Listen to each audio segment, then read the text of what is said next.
CA Girish Ahuja ji will join us later on.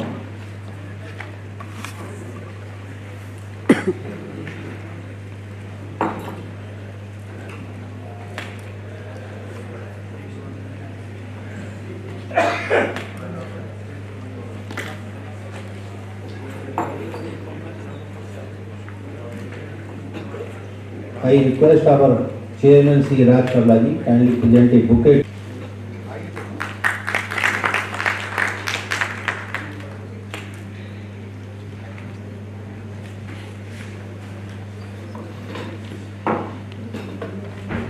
To start the function, I request our Chairman Batra ji and Chuk Saab to please come forward for a directing of them.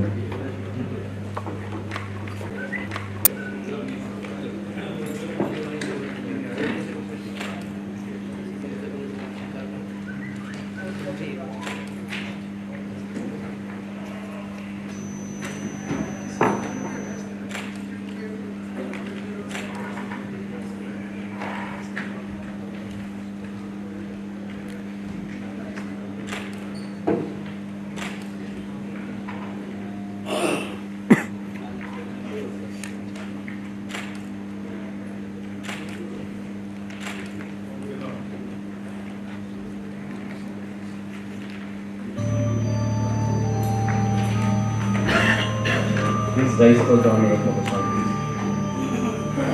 Yeshastuteshu jagrati. Yeshastuteshu jagrati.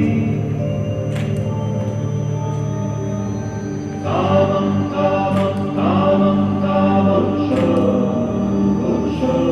nirvimana nirvimana Adeva Shukram Adeva Shukram Brahma Brahma Adeva Adeva Adeva Asmin Lokaha Asmin Lokshah Shivaha Sarve Kaduna Sarve Prasthana Ketat Vaita Ketat Vaita Ketat Vaita Ketat Vaita Ketat Vaita Ketat Vaita. Thank you. And present is welcome address.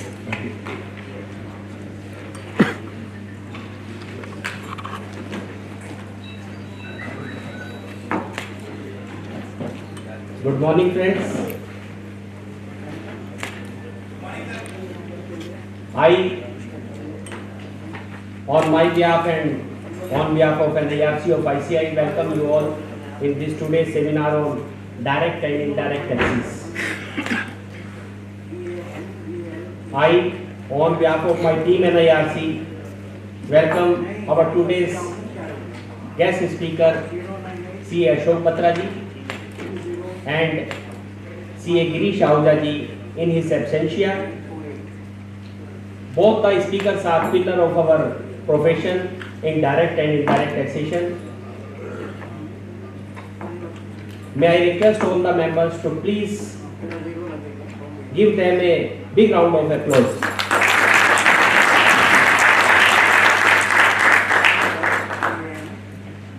Respected members, today is the last seminar of my tenure as a Chairman NIRC of ICI, and I have tried my level best for the governance of this NIRC and working of this NIRC. Hope my efforts for the CPE education were up to the mark and as per your expectation. In the series of seminar, we have also finalized 3 more CPE programs for the new team NIRC.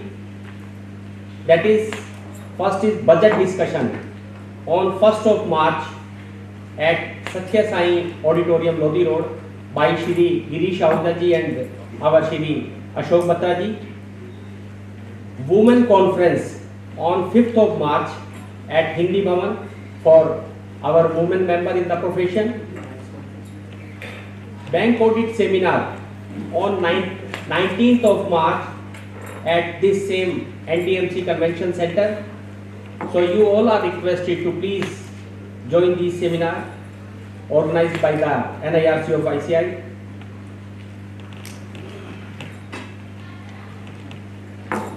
We as a team NIRC have put their best effort for the services to the members and students of the profession, like seminars, GMCS, reading rooms and other facilities for the members and students of our northern region.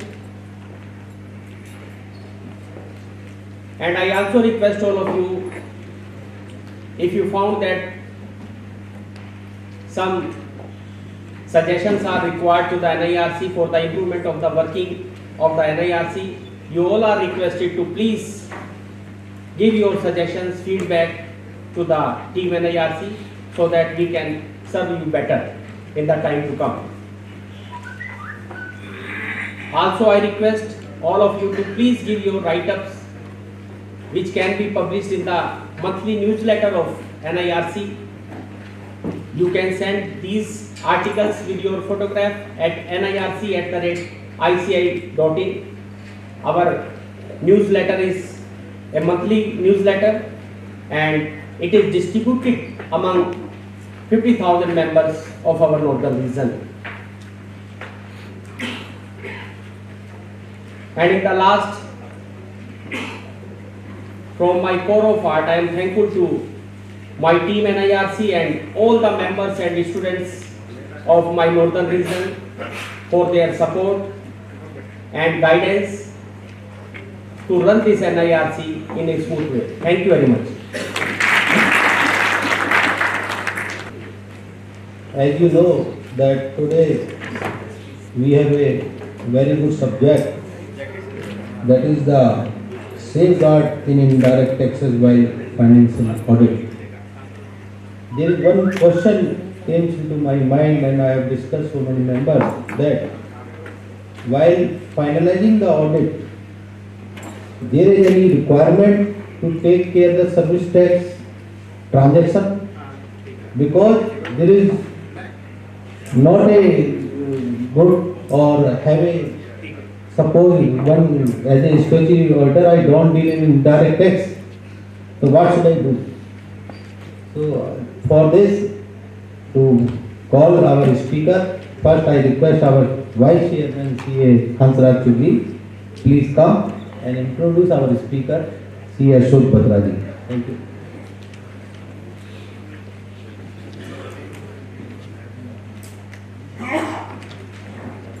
Good morning, friends. Though Batraji, an authority on the subjects, does not need an introduction, but as a protocol or as a system of the NIRC, we need to have a little brief about Batraji to be given with. Friends, as our chairman and the secretary has already spoken with, the new team will be joining very soon, though some of the program has already been announced. And today seems to be the last program of this. The current team NIRC, naturally we have tried our best to deliver, to serve the profession, to the members, to the students. Me as a vice chairman has served for during the last 1 year, and definitely I have also put my best of the efforts to bring best of my ability and best of my whatsoever the acumen I have gone with to serve to each one of you. But it is not that we are the term is ending. That does not mean we will not be continuing with the service to the profession. Whenever if any one of you or any professional who needs us, we always been there. Some of our members are continuing with it, some are retiring with, but we resolve, we have already shared with, we always been available to each one of you whenever you need us. Friends, today definitely going with it, the program is of the both direct tax and the indirect tax.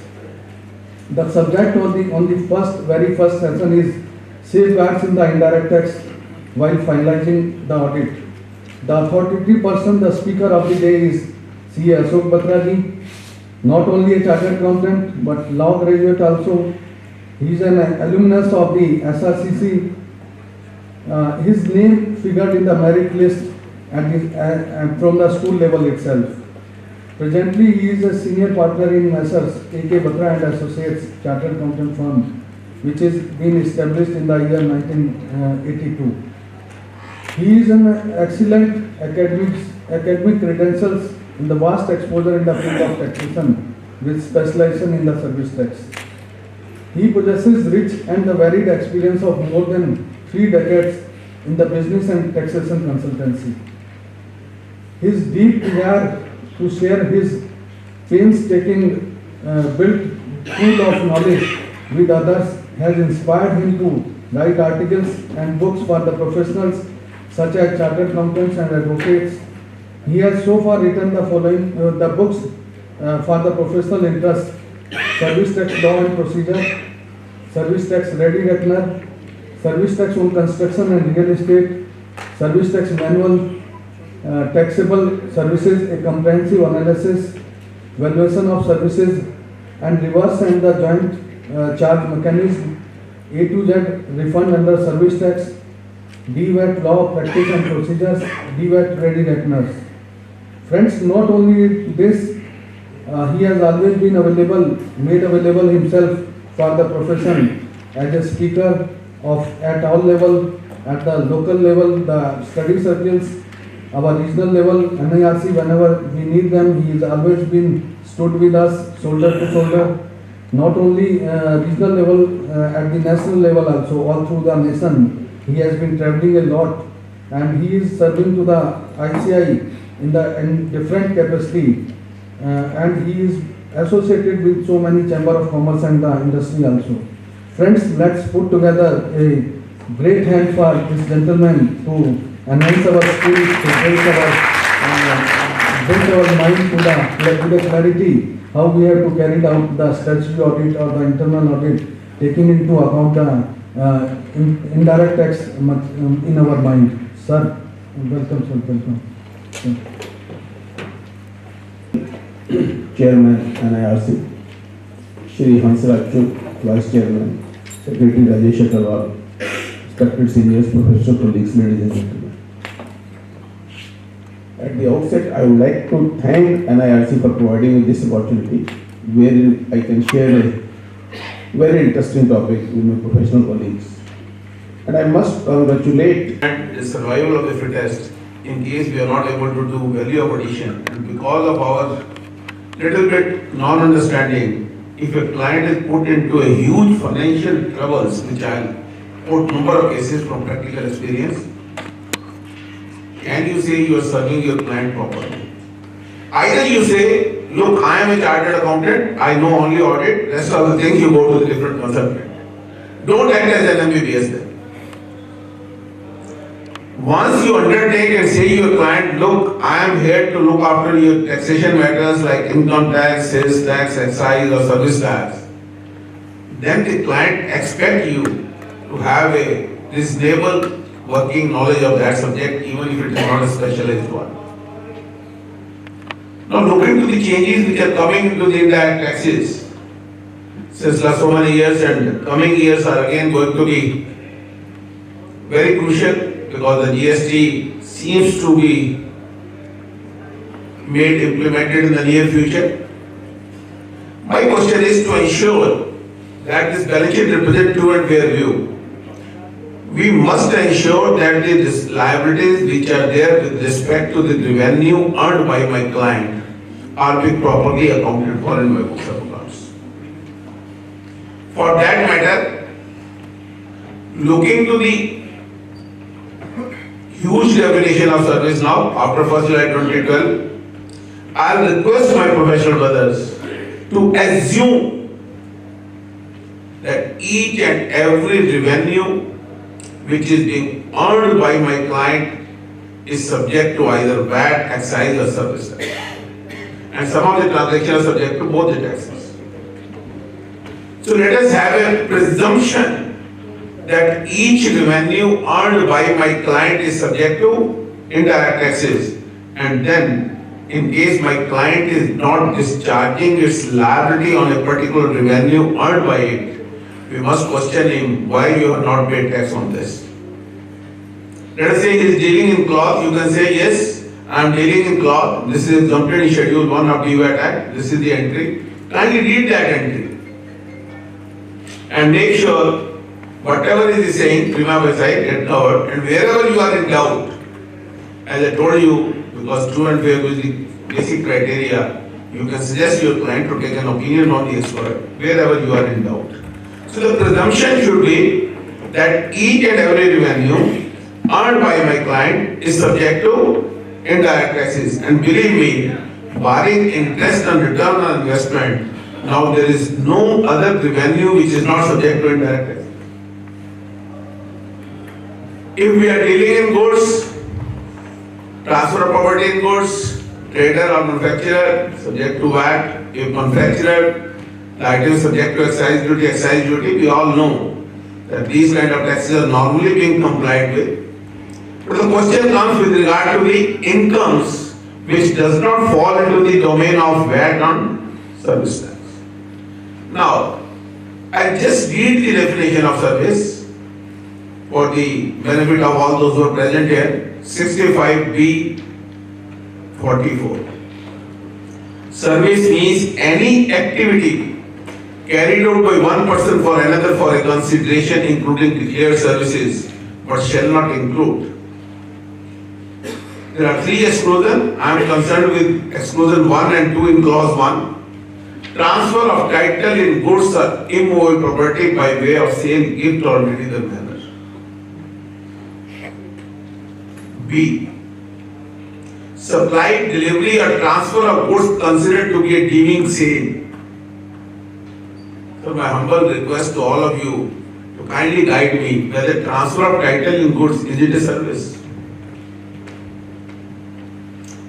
Whether deeming sale, which can be taxed by the state government under entry number 54, Schedule 2, List 2 of Schedule 7 of the Constitution, can central government levy a tax on that?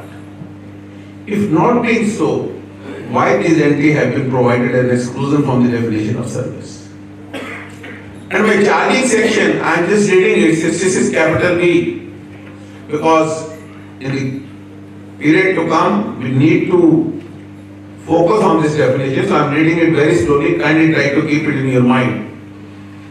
There shall be levied a tax at the rate of 14% on the value of services other than those specified in the negative list, provided or agreed to be provided in the taxable territory for one person to another, and shall be collected in such manner as may be prescribed.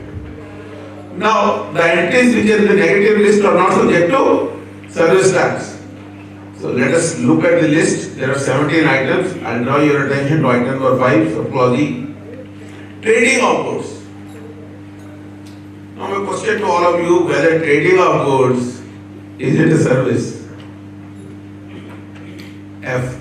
Process amounting to manufacture. If it is not a service, then why these items have been put into the negative list? I just want to highlight and want to give you justification for all this. If you treat service tax as a service tax in the conventional sense, then we are going to commit blunders. Now, service tax is no more a service tax which we assume in the commercial sense.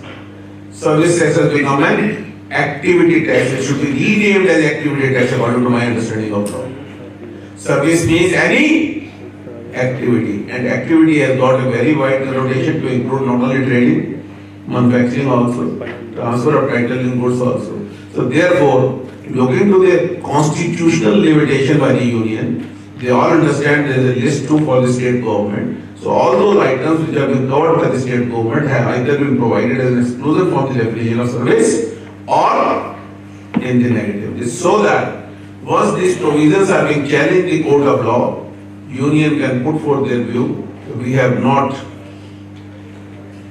transgressed our powers under the constitution which have been assigned to you, and these provisions should not be struck down as unconstitutional. And it is not very uncommon that the court held number of times that these provisions are unconstitutional. I can give you a number of examples. The first example in indirect taxes, particularly with regard to service tax, was when they asked the service recipient to discharge the liability to transport of goods by road. At that point of time, 68(2) was not there. In the case of Lagu Deo Bharti, Supreme Court struck down those provisions. So coming back to my balance sheet. So if this is an activity tax and the revenue earned by my client is only subject to 17 items on negative list, and if you go through that, only 3 are with reference to the commercial world, rest all services provided by the government, RBI, diplomatic mission. How does it matter? And then under section 93 there is an exemption notification which has been issued by the government where they have got a power to exempt a particular service as generally being exempted, or for a particular section of society, or a part of it is being exempted. They have already issued a mega exemption notification, and very recently, only yesterday, there has been entry number 48 which has been added to that list. So friends, if my client is earning a revenue, I must presume it is subject to service tax if it is not in relation to goods. And then I ask him, where do I get covered? Why I am saying so? Because I have seen the balance sheet finalized by my professional brothers where renting of immovable property